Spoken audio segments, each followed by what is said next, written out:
Hello everybody out there on YouTube. It's me Andres from Andres Tokyo, and today we'll do the second edition of Smart Talk. And today we'll be talking about lettering. Lettering, yes, and I am Pompeo Tavares. We'll be talking about lettering. We'll be talking about a couple other sports, how to kind of setting your goals, USA Wrestling, and just a roundabout way of kind of getting people prepared to go from junior high to high school sports and kind of what to expect. What do you think so far? What do you think you're expecting? I mean, you're in 7th grade, so you still got a little while. You got another year to go. So what do you think? You got all this year and then all your 8th grade year. So go ahead. What do you think? I think that it's gonna be pretty challenging that to earn a lettering jacket. Well, as long as you do the hard work, you prepare yourself to get to that point. I think you can make it there, and that goes the same for other people. You know, you got to prepare, you got to train, you got to make sure you do the right thing to get there. You know, you might be an all-star athlete. I mean, for all intents purposes, while you're in junior high, but evidently everything changes once you get to high school. People stop working out, and that happens once you go to college, to junior college. If you want to play sports, you know, mindsets change. I've seen 4-time state championship wrestlers in high school, and they go to college, and all of a sudden that they don't do anything. It just happens. And then I've seen people that kind of didn't do too much in high school. They go to college, and they're awesome beasts. I mean, well, right now we have the 2015 World Championships coming to Vegas this coming week, or they actually already know who they're wrestling. So I mean, they're already set to go, and they're already doing some of the statistical figures and trying to see who they're going to go at. But you know, one of the things you wanted to cover was famous lettering and what does it take. You know, obviously, depending on your high school, you gotta do so many events, you gotta wrestle so many matches at your weight class or a weight class in the varsity division, or you gotta play so many games in football, and then eventually at the end of the season you get the famous letter, which is, for example, like I was Central Union High School, or El Centro Union High School, and well, mine when I first went off to wrestle, I started wrestling here in Calexico, and then I ended up going to El Centro and did a couple of things, obviously, and worked out. And my father was actually pretty much preparing me. He was having me read books that involved some of the things you'll expect as far as once you go to high school. You're gonna have other friends. You're gonna end up going into sports, and some of those sports, you know, they're gonna lead to some of the friendships that you're gonna have because you're always constantly competing with those people. You're always constantly on teams with those people, so eventually they become part of your squad. What we're gonna show is obviously my letterman jacket, which is from El Centro, my name, and obviously has the sports. You know, on the sides, it has all some of the different patches. One of the initial weights that I probably won't ever see, and then obviously it has my name.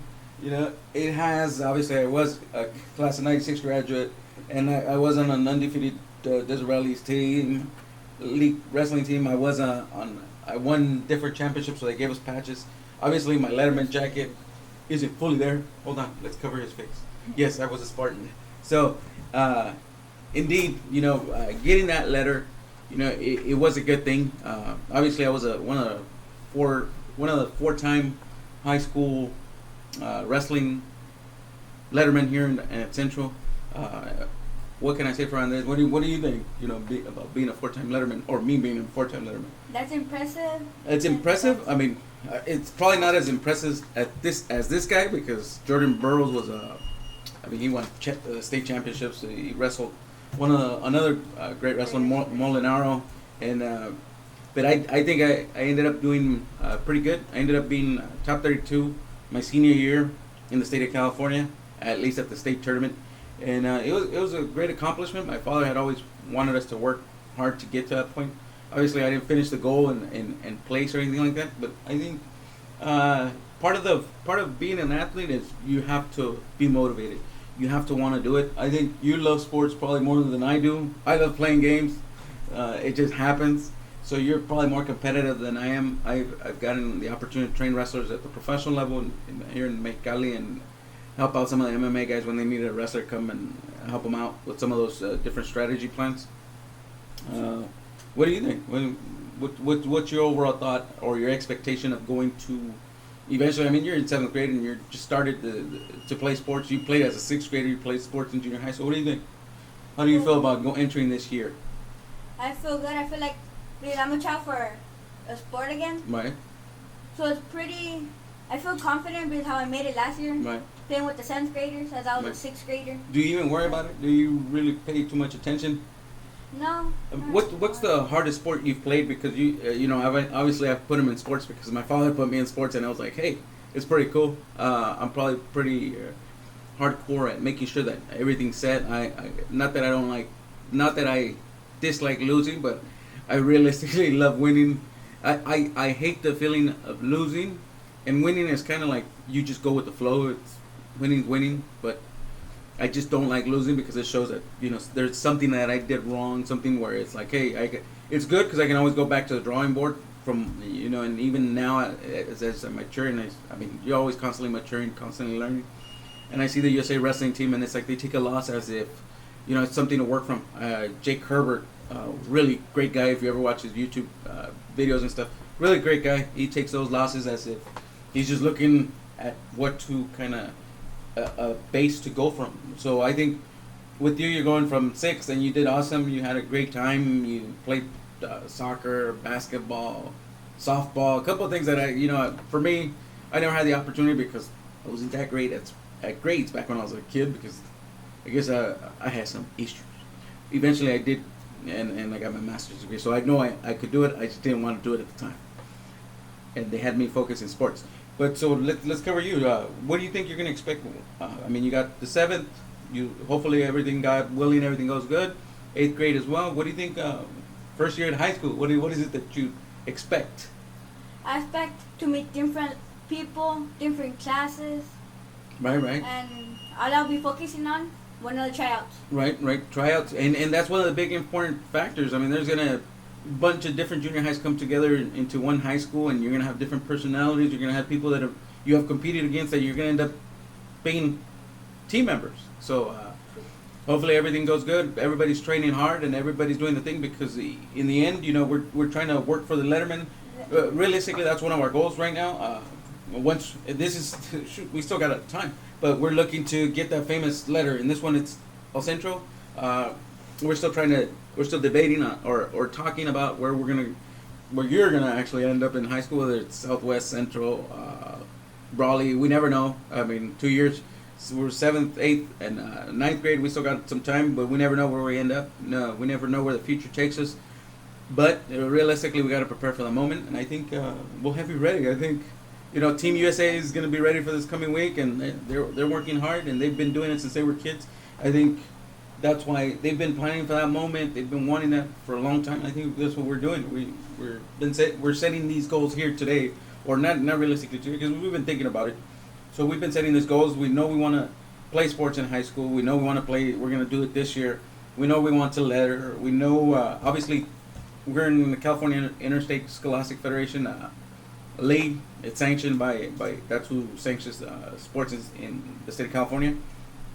We're looking to place there. Maybe not the first year, but because we're setting easy standards. Obviously, that we always got to update our standards and our goals. But I think we're going to look to letter. We're going to look to play varsity sports. We're going to look to letter. We're going to look to eventually get our letterman jacket. We're going to look to try and make it to CF. There's a couple of things we're going to... There's a process, but I think we're going to be able to do it. What do you think? Is it a lot? It's a lot. It sounds like a lot, but realistically, it's not that much. Right. It's just a matter of being determined, setting your goals, doing your running, going to practices, eating right, keeping a positive mentality. That's what it is. And realistically, that's kind of what wrestling talks. And teaches us. It teaches us that we're gonna win, we're gonna lose, but the following day we got to start training and moving forward to conquering whatever either we learn from losing or what we learn from winning. What strategies we can always keep on making better from. So it's kind of like setting that tone. You want to talk about, obviously, because this is Andres' Toy Zone, as well as Smart Talk with some of the past, present, future stuff. As you can see, we got Químico Asesino logo on the back. We got Químico Asesino himself with his partner. So you want to talk about some of the professional wrestlers. So go ahead. When I usually think about wrestling and WWE together, right. No matter what, I always think about the Steiner Brothers. Right. The Steiner Brothers are some of the people that set the tone. Great wrestlers, NCAA champions, contenders. Everything, the works. They wrestled all around the world, Japan, Mexico, U.S., and any other places that kind of watches wrestling. They've been there and done that, and they won numerous championships. Then from WWE, I obviously have to think about Kurt Angle, an Olympic gold medalist. And that's when Kurt Angle had hair, because obviously now he's bald, but he's awesome. He did awesome back in the day in the Olympics. Won a gold medal, and then he eventually started his career going to pros. Another wrestler would have to be Brock Lesnar. The famous Brock Lesnar, who's done the Beast Incarnate, and Paul Heyman's The Guy. So this is Brock Lesnar has excelled. I mean, some of the old figures of Brock Lesnar, I'm pretty sure you have like tons more in your toy room or in your action figure room, because these aren't really toys. As you know, you can probably check some of the YouTubes. I mean, it's why do people get some of these action figures?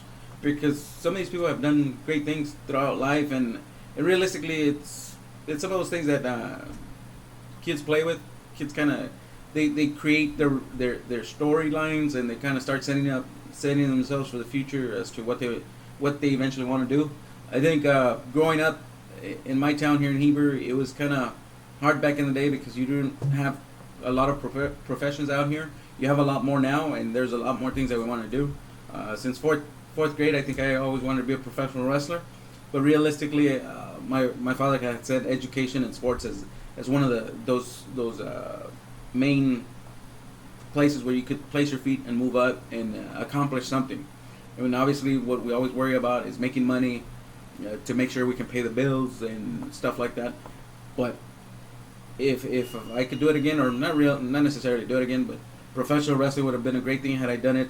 And I've been out there and I trained some of those guys in Mexicali, and there's kids that start at 15 years old and trying to become professional wrestlers and wrestle against some of these older guys. Obviously, you see them as they come in, and they're slim. They're probably no bigger than you are right now, and it's amazing because eventually, a couple years down the line, they become great wrestlers, kind of like Rey Mysterio. Anybody know Rey Mysterio? Well, he trained out in TJ. He trained out in Max. He wrestled all over the place. He eventually made it to WWE. Right now you have Kalisto, and you have the other Sin Cara, who's out there, Unico, right? And so, with all these things said, it's having the game plan. We always go back to make sure you work hard, make sure you prepare. I know you want to be like a professional wrestler, really hardcore, right? And I've seen you run around, train, and do things that I would have never done. There's no way in heck that I'm gonna fly off of anything. Because no, ain't happening. I'd rather be an aggressive wrestler and do that than be flying like those high flyers. That just ain't me. I can be like Fluffy, but an aggressive Fluffy and beat people down. That's better. And right now there are currently 2 wrestlers in NXT. Right. Sawyer Fulton and Angelo Dawkins.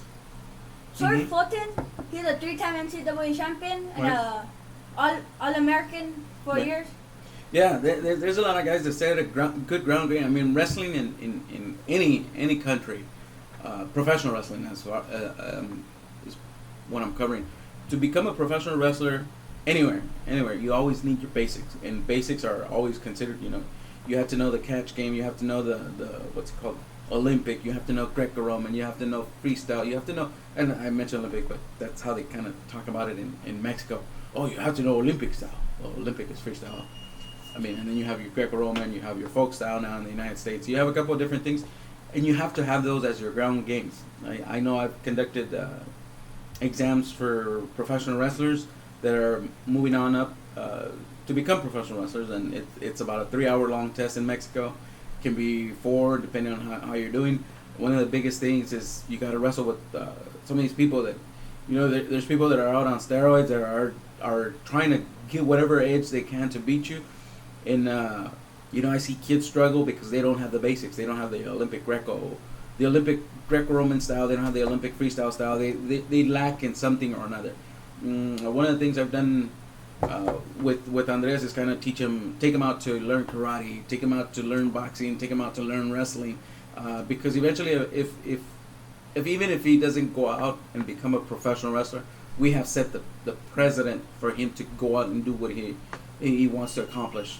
I think wrestling is a sport that helps you move forward. I mean, you always set a tone that I might win today, I might lose today, I mean, you never really think about that. You think about, hey, I'm gonna go out there and beat some butt, but realistically, there's always that little thing that's gonna say, well, today you might not win, you're gonna lose, and not the coach is saying, but that's life. But you always got to keep moving forward. I had gotten sick a couple of years ago, and it's taken me time, and I'm moving back forward, and here I am today. You know, it's funny. This kid moves me forward, and he talks about all this YouTube stuff, and I've been delaying to come back, but you know what? I've been coming back slowly but surely because wrestling has taught me a lot. And I think just like USA Wrestling, I mean, you always keep more moving forward. And the more motivated, the more passion, the more ambition you have to make it, these guys end up making it, and they make their goal of becoming an Olympic champion, a world champion. Right now we have Brent Metcalf, who's made it who's been on the team in the United States senior team for a while. He's been at World Championships. He's been to a couple of different tournaments, but he hasn't finished it off the way he's supposed to, the way we know he can. And I think we wish you all the best of luck, Brent Metcalf, Team USA, Jordan Burroughs, a couple of the other guys that are on there that are well known. Snyder, I don't know if he's going to be out there representing this time around. He just made the team, like, beat an Olympic champion, so I was like, wow. And he's like 19, so it's like, damn, like, he's good. We also have Jake Herbert, awesome guy. We have Robbie Smith, Andy Bissek, Jordan Holm. We have some of the ladies that I have their names. I just, you know, I always slip out, and I'm like, okay, what are the names? But you know, some of the names on those teams, you know, you're gonna end up recognizing them after this tournament if you already don't. We wish them the best of luck, right? Yes. So, you know, keep on working hard, set your goals, understand what lettering is. Make sure you eventually, after you letter, get your letterman jacket, and continue high school sports. Do the best. Peace out. Work hard, train hard, keep that positive attitude, that ambition going, and do what it takes. Adeline Gray, I know she's going to be out there rocking the World Championships. Helen Morales, a couple, Turbell, a couple, Tony Ramos is going to be out there. Alyssa Lamp, a couple people. Make sure, I want you to give your props. Those that I did it, we'll catch you later. We'll give props because Team USA, good luck. Go out there, represent, kick some butt. Let's win this. And remember, guys, holler for the toys. In this case, holler for wrestling. Woo!